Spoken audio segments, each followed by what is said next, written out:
हिंगोलीमध्ये डिझेल नसल्याचं कारण देत गर्भवती महिलेला रुग्णवाहिका नाकारण्यात आल्याचा आरोप होत आहे।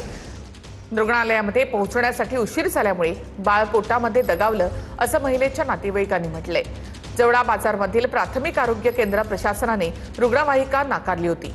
दरम्यान डिझेल अभावी नाही तर चालक सुट्टीवर असल्यामुळे रुग्णवाहिका नाकारली असं जिल्हा वैद्यकीय अधिकाऱ्यांनी स्पष्टीकरण दिलं आहे।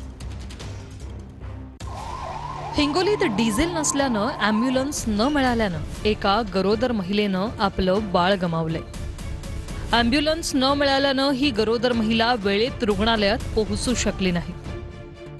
त्यामुळे बाळाचा पोटातच मृत्यू झाल्याची धक्कादायक घटना हिंगोलीत घडली।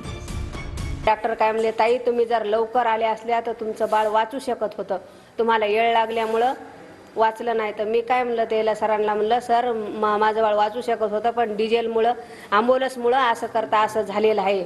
ॲम्ब्युलन्सला डिझेल ते म्हणले ॲम्ब्युलन्सला डिझेल नाही म्हणून ॲम्ब्युलन्स आम्हाला घेऊन आली नाही। तर वस्तुस्थिती बघून कार्यवाही करण्याचं आश्वासन आरोग्यमंत्री प्रकाश आंबेडकर यांनी दिलंय।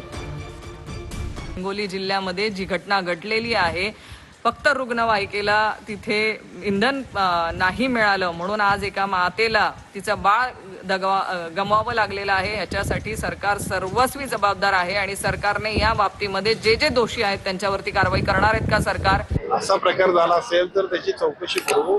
डिझेलसाठी उपचार झाले नाहीत असं म्हणणं चुकीचं होईल। वस्तुस्थिती बघून त्याच्यावरती जे संबंधित असतील त्याच्यावरती आपण कारवाई करू।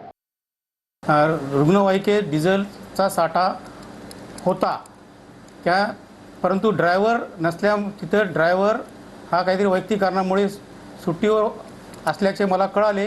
त्यानंतर वैद्यकीय अधिकाऱ्यांनी पर्याय व्यवस्था न केली नसल्यामुळे रुग्णवाहिका सेवा त्यांनी दिली नाही असं प्राथमिक दर्शनी दिसून आले मला। ह्या प्रकरणामध्ये मी चौकशी पथक माननीय मुख्य कार्यकारी साहेबांच्या आदेशानुसार चौकशी पथक स्थापन करण्यात येईल।